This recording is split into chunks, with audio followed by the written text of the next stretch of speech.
वहीदा जी, पहले आशा जी से हमारी मुलाकात हो चुकी है, हेलन जी से भी मुलाकात हो चुकी है, पहले शो में आ चुकी हैं। उस समय भी हमने आपको याद किया था, लेकिन हमारे प्रोडक्शन हाउस ने ये बोला कि वहीदा जी यहाँ पे है नहीं, पर हमें पता नहीं कि बात सच्ची थी कि नहीं। आपको किसी ने फोन किया था कि नहीं? हम आपको बड़े सालों से वेट कर रहे हैं आपका। आई नो, एक बार किसी ने बुलाया तो था। अच्छा। मैं माफी चाहती हूँ। नहीं, वहीदा जी, आप वहीदा रहमान हैं, आपको माफी मांगने की जरूरत नहीं है। मैं तो खाली कंफर्म करना चाहता था कि प्रोडक्शन हाउस सही बोल रहा है ना। 2 प्रोडक्शन हाउस हैं अभी, एक तो आप ही का है जी।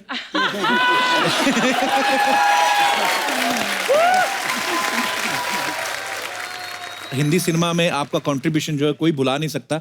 मैम, एक बात जो सबके दिलों में है, सब जानना चाहते हैं कि फिल्मों में ब्रेक कैसे मिला आप लोगों को? मैं बहुत लकी थी। अच्छा जी। और मैं भारतनाट्यम सीखा था मैंने, तो स्टेज पे परफॉर्म करती थी। अच्छा जी। तो उस वक्त सारी रीजनल फिल्में सब चेन्नई में बनती थी। अच्छा जी। तो किसी ने मेरी तस्वीर देखी तो मुझे ऑफर आने लगे घर बैठे। और मैं 13 साल की थी, तो मेरे पेरेंट्स ने कहा टू सून, मतलब बहुत छोटी है, न इधर की न उधर की। तो फिर एक तेलुगु फिल्म में मैंने डांस किया, फोक डांस। वो लकीली बहुत मशहूर हुआ। अच्छा जी। तो उसके बाद बस एक तेलुगु फिल्म थी, उसमें लीड रोल किया ऑपोजिट एनटी रामाराव, जो आंध्र प्रदेश के जी सीएम थे। उसके बाद गुरुदत्त जी मिले मुझसे हैदराबाद में। अच्छा जी। तो फिर उन्होंने मुझे बॉम्बे बुलाया। फिर इट्स अ हिस्ट्री। वाह, ग्रेट। पर आशा जी, आप कैसे आए फिल्मों में? मैं स्टेज पे परफॉर्म किया करती थी। अच्छा जी। और लेट बिमल रॉय ने मुझे डांस करते हुए देखा। मैं 9-10 साल की थी। अच्छा जी। तो उन्होंने देखा और मुझे बुलाया, फिल्म में काम करोगी? मैंने ऐसे कह दिया हाँ करूँगी। अच्छा जी। तो इस तरह से माँ पिक्चर में मैंने एक छोटा सा रोल किया था। अच्छा जी। उसके बाद तो मैं बड़ी हो गई, स्कूल में जाती थी। तो गूंज उठी शहनाई के लिए विजय भट्ट जी ने मुझे बुलाया। अच्छा जी। और कहा कि तुम्हें हीरोइन बना रहे, राजेंद्र कुमार जी हीरो है। तो 2 दिन की शूटिंग करने के बाद कहा कि नहीं, अब स्टार मटेरियल नहीं है।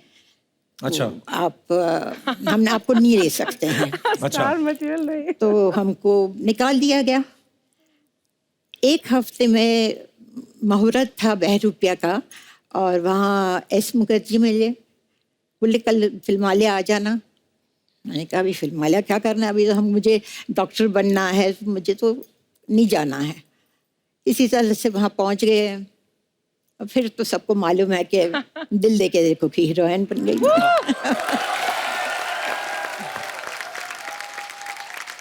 और हेलन जी, आपकी शुरुआत कैसे हुई थी? We were refugees from Burma. Okay. And during the war, we had to walk it for 9 months from Burma to Assam. I was very small. I was about 3-4 years old. Anyway, we came to India. God was great. And I went to school, and while going to school, I started learning Manipuri, a little of Bharatnatyam, and Kathak. Just the fundamentals, ताकि in case I was given a chance, I would know the stance of all these dances. उस ज़माने में कुकू जी बहुत बड़ी dancer and actress थी. अच्छा जी. And my mother requested her that मैं chorus में कम से कम join करूँ, क्योंकि we needed the money very badly. We were living in one room. The Mori was in one room. और another thing I must tell you, जब भी गर्मी का दिन था, हम लोग चटाई को ठंडा करके जमीन पे लगा के नहा के, we never used to wipe ourselves, put our nightie and we go to sleep. Oh my God. So we've seen these lovely days, praise the Lord. Because of that, I'm here now. Thank you. कितनी अच्छी बात है कि हमारी तीनों जो legend artist हैं, तीनों बचपन से ही इतनी टैलेंटेड थी कि 9-10 साल की उम्र में आपको रिकॉग्नाइज किया गया। मतलब कमाल है। आज हमें आपको तीनों को एक साथ देख के बहुत खुशी हो रही है। तो आप तीनों ने ब्लैक एंड व्हाइट फिल्मों में भी काम किया है, उसके बाद कलर फिल्मों का दौर आया। तो उस जमाने में जो पेमेंट होता था वो ब्लैक में होता था कि व्हाइट में होता था? सॉरी, ये बचकाना सवाल पूछने के लिए। दोनों में होता था। दोनों में होता था। अच्छा मैम, जब ब्लैक एंड व्हाइट फिल्मों से कलर का दौर आया, उस समय आपको सबसे, मैं ये सवाल अब तीनों से है, सबसे अच्छी चीज आपको क्या लगी जब सिनेमा जो है वो रंगीन हो गया?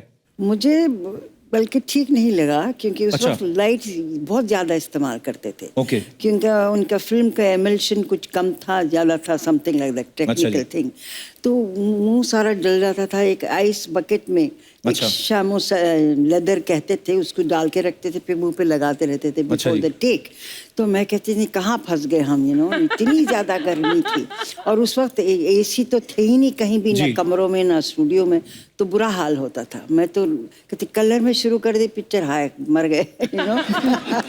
अच्छा। और आशा जी, आपको अच्छा लगा जब रंगीन हो गया सिनेमा? पहली फिल्म जो मैंने की वो गेवा कलर की थी। अच्छा जी। हम हिंदुस्तानी, तो वो इतने बड़े बड़ी लाइट्स ले आते थे और वो लगा के, मुझे याद है मुझे ऐसे खड़े रहना था, कैमरा यहाँ था और वो लाइट यहाँ थी। अच्छा जी। शाम को देखा तो ये पूरा जल गया था। बाप रे। ओह, रिफ्लेक्टर्स इतने लगते थे, रिफ्लेक्टर्स ऐसे होते थे कि मेरी आंखें लाल हो जाती थी। जी। और लोग कहते थे हाँ तुम्हारी आंखें लाल कैसे होती है? अरे भैया, शराब वराब पीती हो क्या है? तो अच्छा, इन्होंने कहा लाल आंखें, उस पे एक किस्सा सुनाओ आप जी, चाहें जी, जी। तो मेरी पहली कलर शूटिंग हुई जब 14 का चांद रिलीज हुई, जी। तो बहुत हिट हो गई थी। तो उस वक्त एक कलर का सिलसिला शुरू हो गया था। तो गुरुदत्त जी ने सोचा ये जो टाइटल सॉन्ग जो इतना मशहूर हुआ है, उसको रीशूट करते हैं कलर में, फिर अच्छा रिलीज जी। करेंगे। तो वही किया उन्होंने। फिर दोबारा उनको सेंसर करना पड़ा, दिखाना पड़ा। सेंसर बोर्ड ने कहा जी वो एक शॉट वहीदा जी वो मुड़ के देखती, वो काट दीजिए। ऐसे क्यों? मैं ऐसे ही हूँ, बस सिर्फ मुड़ के देखती हूँ। तो इन्होंने पूछा क्यों क्यों क्या है इसमें खराबी? तो बोले जब वो मुड़ के देखती है उनकी आंखें लाल हो गई। तो अच्छा। हाँ साहब, लाइट बहुत है तो लाल हो गई। जैसे इन्होंने कहा नहीं, इसमें शी लुक्स वेरी सेंशियस। अच्छा। हाँ, तो फिर गुरुदत्त जी ने कहा साहब ये मियाँ बीवी का सीन है और कुछ नहीं, ना लिपटे ना झिपटे ना हाथ पकड़ा, बेचारी यूं से यूं देखा।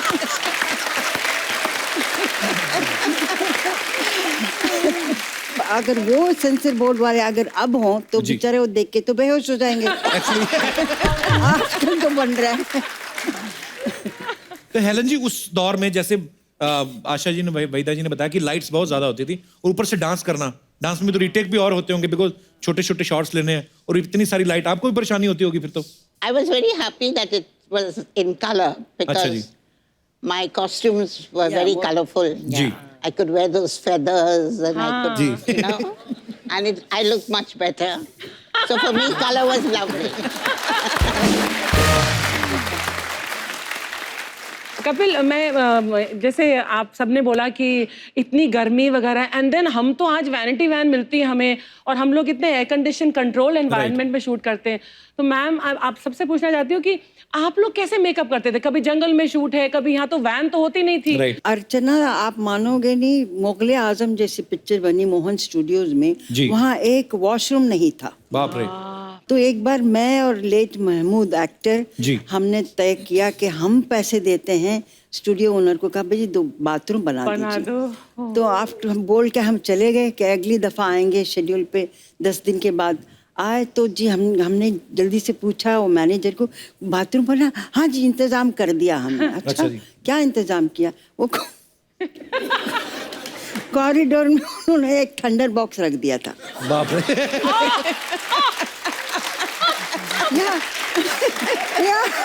I said, oh my God, it's so terrible. बाप रे, कितना मुश्किल होता होगा उस समय, सारा दिन शूट करना, वॉशरूम ही नहीं है। हमने वॉशरूम पानी नहीं पीना है। छोड़ दिया था। Oh कि स्टूडियो सुबह जाओ, से पानी शाम मत पियो। तक बाथरूम नहीं जाते थे। Oh my God. घर बाप रे। जाके बाथरूम जाते अभी थे। तक माशाल्लाह कितनी अच्छा है। हाँ। सीरियसली, एक्चुअली आदमी को रोमांटिक सीन करना हो और ऊपर से बाथरूम आया हो तो आदमी कहाँ निकलेंगे एक्सप्रेशन एक्चुअली। सो हेलन जी को डांसिंग क्वीन, पता नहीं बहुत सारे ऐसे टाइटल दिए गए थे, ऐसे नाम दिए गए थे हेलन जी। जैसा कि मैंने पहले कहा कि एक ही गाना कभी कभी हेलन जी का पूरी फिल्म पे भारी पड़ जाता था। तो हेलन जी दूसरी जो हीरोइन होती थी फिल्म में और आप आके एक गाने में वाहवाही लूट लेती थी, तो उनको जेलसी फील नहीं होती थी कि आ गई हेलन जी, अब ये सारा मेला लूट के ले जाएंगे? By the grace of God, I've been very good with all the heroines in the movie. They loved me, literally they cared for me. There was no jealousy. I worked with Asha ji. Were you jealous of me? If I was jealous, I wouldn't be friends with you. अच्छा आशा जी, आपकी जब आपकी फिल्में silver jubilee होती थी, golden, आपको jubilee girl भी नाम दिया गया था आपके फैंस के द्वारा, तो जब सिल्वर जुबली होती थी फिल्में, गोल्डन जुबली होती थी, उसके बाद आपने फिल्मों की क्वांटिटी बढ़ाई थी या पेमेंट ही बढ़ाई थी सिर्फ? क्वांटिटी तो बढ़ा नहीं सकते थे क्योंकि हम लोग 9:30 to 6:30 की शिफ्ट करते थे जी। और फिर 7 बजे मैं पहुंच जाती थी स्टेज पे, मेरे बैलेज होते थे तो फिर डांस करना शुरू कर देती थी। 3.5 घंटे का बैले होता था, वो ख़त्म करके फिर घर जाती थी। तो क्वांटम तो बढ़ा नहीं सकती थी, हाँ पैसे तो बढ़ा सकती थी।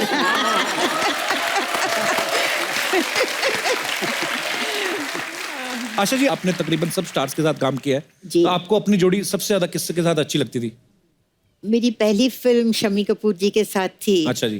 तो मुझे उनके साथ काम करने का ज़रा आसानी लगती थी। एक बहुत मतलब जो वो करते थे वो इमीडिएटली मैं पकड़ लेती थी। अच्छा जी। जैसे डांस होता था तो डांस डायरेक्टर नहीं होता था। अच्छा जी। अच्छा तुम ये कर लेना, मैं ये कर लूंगा। अच्छा, वाह। हाँ, Really? तो इस तरह से कई गाने हमारे ऐसे थे कि विदाउट अ डांस डायरेक्टर बिना हमने dance किए हैं। क्या बात है यार। जी जी। और उनको मैं छेड़ती थी भी बहुत। मुझे याद है कि एक बार हम शूटिंग कर रहे थे कश्मीर में, तो उन्होंने कुछ पहलवान को बुलाया, उनके गले में कुछ हो गया था। अच्छा तो जी। बहुत हंसी, अरे पहलवान को बुलाया गला ठीक करने के लिए। ओह, दूसरे दिन मैं गिरी तो पैर में मोच आ गई। सब वो पहलवान फिर आ गए मेरा पैर ठीक करने। एज यूजुअल शमी जी कर रहे हैं, आया ना, मैंने कहा जी आ गया। एक्चुअली उस समय फिजियोथेरेपिस्ट थोड़ी ना होते थे, तो पहलवान ही जो पहले कुश्तियां करते थे। मुझे याद है बिकॉज मेरे फादर की कुश्ती करने के बड़े शौकीन थे, तो जब उनको कभी ऐसे हो जाता था तो पहलवान के पास जाते थे, और पहलवान भी पता नहीं कोई MRI कोई एक्सरे नहीं करते थे, खुद ही देख के ऐसे कड़क पटाखे की आवाज आती थी, या तो आदमी ठीक हो जाता था या बेड़ा गर्क। आशा जी, हेलन जी, आप मतलब जब भी किसी हीरो के साथ काम करती थी तो ऑब्वियसली हर एक का अलग अलग स्टाइल रहता है, लेकिन शम्मी जी के खुद के स्टेप होते थे, वो हम लोग सब हाँ, वो देखते रहे। खुद ही मतलब कर लेते थे। तो वो कितनी एनर्जी होती थी, कितना मुश्किल रहता था उनके साथ डांस करना आपको भी? या एनर्जी तो क्या रिदम थी उनमें। हाँ, जी। एक रिदम पे झटके clan is वटके। full of rhythm. या, सब बच्चे लोग। सभी लोग। और क्या शम्मी जी का कोई शशि प्रॉपर कपूर, डांस मैं नहीं बोल होता रही था, थी। जैसे जी। वाइल्ड डांस ना। जी। तो रिदम को पकड़ के उनमें इतनी पूरे जिस्म में रिदम थी। रिदम थी वो उनकी ये body हाथ में। भी यूं करो, यूं भी करो, तो सब रिदम में करते थे। Actually Isn't it? अच्छा वहीदा जी, ऐसे हमने सुना है कि जब आप फिल्मों में आई थी तब आपका नाम जो है वहीदा रहमान नहीं था, कोई और नाम था। नो, ऐसे पता नहीं क्यों अफवाह है ये? अफवाह है। असली नाम मेरा वहीदा रहमान, और वहीदा रहमान ये था। अच्छा जी। हाँ। मैं आज ही इनको बाहर निकालता हूँ जिन्होंने ये मुझे बोला ना। वहीदा जी, एक और अफवाह है, पता नहीं ये भी अफवाह ही है कि सच्ची बात है, लेकिन बड़ी ऐसे अफवाहें सुन के आ रहे मैं हैं आप। अफवाहें सुन के आया हूँ बहुत सारी। एक के बाद एक के बाद। पर उन्होंने कहा कि जो आपके भरतनाट्यम के जो गुरु थे, उन्होंने पहले आपको डांस सिखाने से मना कर दिया था, हाँ, लेकिन बाद में आप ही उनकी बेस्ट स्टूडेंट निकली। हाँ। अच्छा, तो मतलब ये बात सही है। चलो ये वो बात बच गया आज। सही इसने तो ये क्या रीजन था वहीदा जी, उन्होंने क्यों मना किया आपको डांस सिखाने से? वो बहुत मशहूर वो एक गांव है, गांव के जैसे साहिर लुधियानवी, जी। तो तिरुचंदूर एक जगह है तमिलनाडु में, वहाँ के थे वो। अच्छा जी। तिरुचंदूर मीनाक्षी सुंदरम पिल्ले उनका नाम था। बाप रे, इतना लंबा नाम। हाँ, तो मुझे जिद आई कि उन्हीं से सीखना है। अच्छा तो जी। हमारे कोई बीच में फ्रेंड थे, उन्होंने जाके कहा ऐसे ऐसे सीखना है। जब नाम सुना तो बोले नाम तो मुसलमान है। बोले हाँ, लड़की भी मुसलमान। No no no no no, मैं मुसलमान को भरतनाट्यम कैसे सिखा सकता? अच्छा। बोले क्यों नहीं सिखा सकते साहब आप? नहीं, वो अभिनय जो हमारे डिवोशनल गाने होते उसको समझेगी नहीं, वो ठीक से कर नहीं पाएगी। तो 6 महीने लगा दिया, और मैं भी जिद से अड़ी रही कि उन्हीं से सीखना है। वाह। तो जब इन्होंने बहुत जबरदस्ती की हमारे दोस्त ने, तो बोले अच्छा उसकी कुंडली लेकर आओ। अच्छा। तो बोले जो वो लोग मुसलमान हैं वो कुंडली उंडली बनाते नहीं, बिलीव नहीं करते। अच्छा जी। तो बोले ये तो बड़ी मुश्किल है फिर। तो बोले अच्छा उसका बर्थ डेट लेकर आओ। अच्छा वो लेकर गए, तो उन्होंने अपने से चार्ट बनाया, कुछ यूं पता अच्छा। नहीं क्या क्या किया। तो बोली ये क्या हुआ, ये कैसे हुआ? तो उन्होंने पूछा क्या हुआ साहब? तो ये चार्ट में कहता है कि ये लड़की मेरी लास्ट और सबसे अच्छी स्टूडेंट होगी, वाह। हो नहीं सकता। तो उन्होंने ऐसे ढकल दिया, नहीं नहीं नहीं हो नहीं सकता, समथिंग इज रॉन्ग, या मैंने ठीक नहीं किया। तो बोले और 2 दिन दो। अच्छा, फिर 2 दिन के बाद फिर उन्होंने बनाया, बोले no again the same result. तो बोले चलो मैं सिखाता हूँ इसको। क्या बात है, लेकिन और वो बात सच भी साबित हुई। वाह। ऐसे हमने सुना है कि रेशमा और शेरा में एक ऐसा सीन था जिसमें आपको बच्चन साहब को ऐसे थप्पड़ मारना था, लेकिन बच्चन साहब की माताजी वहां पे रहती थी। तो मैम फिर कैसे मारा आपने? वो आदमी थोड़ा वो भी हो जाता कि यार सामने मम्मी है। नहीं, उन्होंने आंटी ने ये भी कहा वहीदा जरा संभाल के, तो मैं बिल्कुल डर गई। ओहो। अच्छा तो जी। हर बार आए तो सुनील दत्त डायरेक्ट कर रहे थे उस वक्त, और सी रामचंद्रन कैमरामैन थे। अच्छा जी। तो उन्होंने कहा वहीदा जी आप ठीक से नहीं करेंगे तो रीटेक होंगे, उतने थप्पड़ पड़ेंगे। अच्छा जी। इससे बेहतर है अब दिल मजबूत करके एक कस के दे दीजिए, बात खत्म हो जाएगी। अच्छा जी। तो फिर लाइटिंग वगैरह हो रही थी, तो मैं जाके बैठी, तो आंटी बच्चन उधर बैठे हुए थे, वहीदा जरा संभाल के करना। तो मैं बिल्कुल डर गई। फिर मैंने जाके सुनील दत्त को कहा साहब मेरे से थप्पड़ नहीं मारा जा रहा है। बोले क्यों क्यों नहीं मारा जा रहा?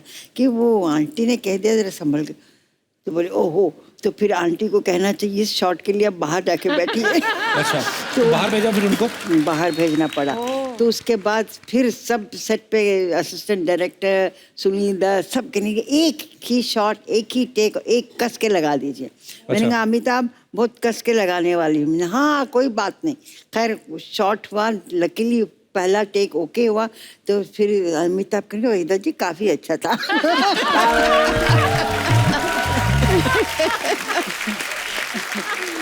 मैम उस समय जब आपके कोई क्रेजी फैन आता था तो आप कैसे हैंडल करती थी आशा जी? सेट पे शूटिंग देखने आ जाते होंगे, आपके घर के बाहर आ जाते होंगे कहीं? घर के बाहर एक चाइनीज आदमी आता था। चाइनीज? हाँ। अच्छा जी। तो वो मतलब आके घर के बाहर दरवाजे के बाहर ही बैठ गया। अच्छा जी। तो बोले मैं यहाँ से जाऊंगा नहीं, मैं आशा पारेख से शादी कर ही जाऊंगा। अच्छा। मैंने पढ़ा था ये। It was, I read this, yeah. अब मैं वो हटे ही नहीं। फिर वहाँ उसने अपना गद्दा लगा दिया, वहाँ रहने लगा, कुछ मछलियाँ जला के खाता था, पता नहीं क्या करता था। और लोग उसको कहे यहाँ से हटो, तो वो छुरी निकाल कर दिखाए कि मैं हटूंगा नहीं। अब जब उसने छुरी उरी निकालने की बात की तो अब मुझे डर लगने लगा। मैं रात को लेट शूटिंग करके आऊँ तो मैं अपने नीचे कार के नीचे मतलब छिप कर रहा हूँ और छिप कर देखूं कि वो है कि नहीं, बैठा हुआ है तो फिर छिप जाऊं। फिर मैंने कहा ये तो बहुत हो रहा है। 1 महीना ये चलता रहा। तो फिर मैंने जो है पुलिस कमिश्नर को फोन किया। अच्छा जी। वो कहा कि भैया इसको पकड़ के ले जाओ। उसको पकड़ कर ले गए जेल में। वहां से उसने मुझे पोस्ट कार्ड लिखा अच्छा। Oh my कि मुझे God. ये लोग ले गए हैं, प्लीज मुझे बाहर निकालो। बेल भी आप ही कराओ। मैंने कहा अंदर तो मैंने डाला है तुमको। मैंने कहा अंदर तो मैंने तुमको डाला है, मैं तुमको आके बाहर निकालूं, मैं पागल हूँ क्या? फिर पता नहीं कहाँ चला गया, मुझे नहीं मालूम। You're looking out for him now. No no no no बाबा। हेलन जी आपके साथ कभी नहीं हुआ ऐसा? हुआ होगा जरूर। एक बहुत अच्छी फैन थी, अच्छी फैन, अच्छा जी। थी ओहो। आशा भोसले। अच्छा, वाह। एक दिन आशा जी ने मुझे उनके शो पे बुलाया, आई वाज अ गेस्ट। अच्छा जी। तो बातें बातें में उन्होंने कहा कि हेलन जी वहाँ बैठी है, then I waved out and I did that. Helen ji, Asha ji मुझे बोल रहे, हेलन जी अगर मैं मर्द होता है तो मैं आपसे शादी करती। वहीदा जी आपको भी तो कभी ऐसा कोई ना कोई क्रेजी फैन मिला ही होगा, कभी जिन्होंने तंग ही कर दिया आपको? हाँ देखिए, हमारे ज़माने में जब जवानी में सभी होते हैं, सबके फैंस होते हैं। एक हर रोज़ कुछ 12-15 सफ़े का एक लेटर आता था। अच्छा जी। उसमें वो लिखते थे कि मैं आर्किटेक्ट हूँ। मैं सोचो अभी ये आर्किटेक्ट हैं तो इनकी इतनी फुर्सत कहाँ मिलती है? वो हैंड रिटन, ये नहीं कि टाइप हो, या उस वक्त मोबाइल नहीं था, कंप्यूटर नहीं था, हैंड रिटन लेटर। फिर कहते थे एक दिन याद रखिए आप, ताजमहल क्या मैं अच्छा। उससे बढ़ के बनाऊंगा, क्योंकि मैं आर्किटेक्ट। अच्छा मैम, आजकल बहुत सारे ऐसे प्लेटफॉर्म्स हैं सोशल मीडिया है, मतलब आप अपने फैंस के साथ सीधा कनेक्ट कर सकते हैं। आप उनको अगर कुछ आप कोई नई फिल्म कर रहे हैं उनको बता सकते हैं, सीधा उनके साथ चैट सेशन करते हैं। आजकल के जो भी स्टार्स हैं, उस समय में तो ऐसा सोशल मीडिया तो होता नहीं था। सो बहुत सारे सवाल हैं जो हमारे दर्शकों के मन में, वो मैं आपसे पूछना चाहता हूँ। आप तीनों उनके जवाब दे सकते हैं। आपके टाइम पे जो फिल्में बनती थी उनमें सबसे ज्यादा स्टाइलिश हीरो कौन था? आप तीनों जवाब दे सकती हैं। स्टाइलिश हीरो जी।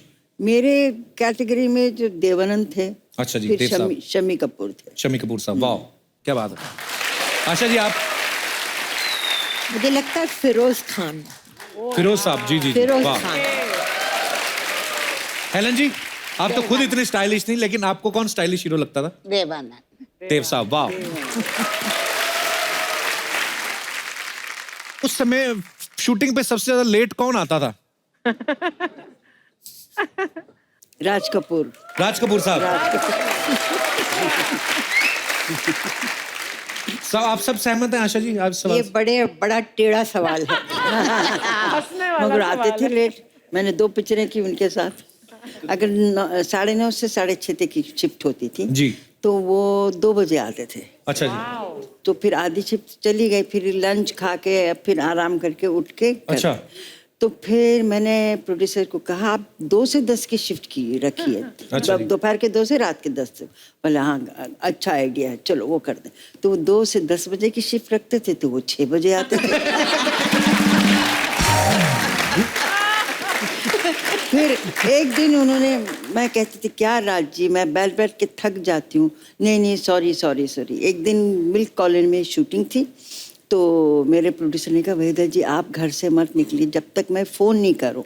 अच्छा। आई फील गिल्टी, आप बैठी रहती हैं वहाँ, क्या करें। मैंने कहा अच्छी बात है। तो फिर फ्रैंटिकली फ़ोन आया, उस वक्त मोबाइल नहीं था, कुछ नहीं। निकलिए जल्दी निकलिए। मैंने कहा क्या हुआ? बड़ी सुबह 7 बजे राज जी आउटडोर में बैठे हुए हैं। मैंने कहा राज जी 10 बजे। बोले मैं बदनाम हूँ कि मैं लेट आता हूँ, मैं बैठा हूँ, आप अभी आई हैं, अभी आपको मेकअप करना है, बाल बनाने कितनी देर लगेगी, मैं कितनी देर बैठा रहूँगा। मैंने कहा मुझे जिंदगी भर बिठाते थे, अभी आप बैठे रहिए।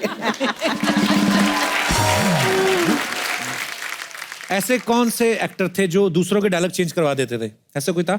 मैंने एक पिक्चर में काम किया था जिसमें कृष्णा करके कोई विलन था। अच्छा जी। तो वो क्या होता था 7 to 2, 2 to 10 की शिफ्ट होती थी। तो मैं 2 to 10 की शिफ्ट में उसकी शूटिंग करने जाती थी। अब वो 6 बजे तो वो सारे डायलॉग उल्टे बोले। अच्छा। हाँ, वो बोले कि जैसे ये था कि शल्लो तुम कीचड़ में खिला हुआ कमल हो, तो वो बोलेगा शल्लो तुम कमल में खिला हुआ कीचड़ हो। तो एक दिन ये हुआ, अच्छा बिकॉज मैं बहुत बड़ी स्टार थी तो पूरे सेट पे सन्नाटा। तो उसने कहा क्या हुआ? अरे भाई तुम क्या बोल रहे हो? तो बोले क्या बोल रहा हूँ? तो बोले तुमने ये डायलॉग बोला है। अच्छा मैंने ऐसा बोला, सॉरी हाँ फिर से करते हैं। फिर वही बात। अच्छा। हर चीज में, मतलब वो सुजीत कुमार के साथ था कि शल्लो के साथ मैं सुहाग रात मनाऊंगा। वो 6:30 बज गए थे तो कहने लगे कि शल्लो की जगह मैं तुम्हारे साथ सुहाग रात।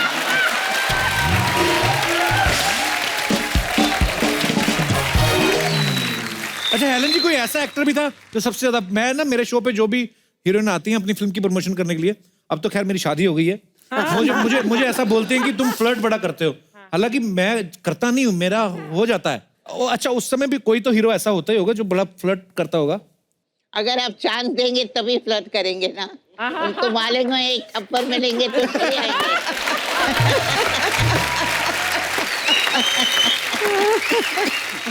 तो मैम सलीम साहब से आपकी मुलाकात कैसे हुई थी?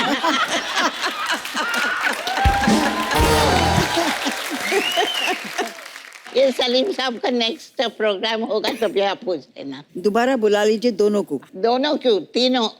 हाँ जरूर। Salman's mother is there. Definitely, ma'am. We would love to, ma'am.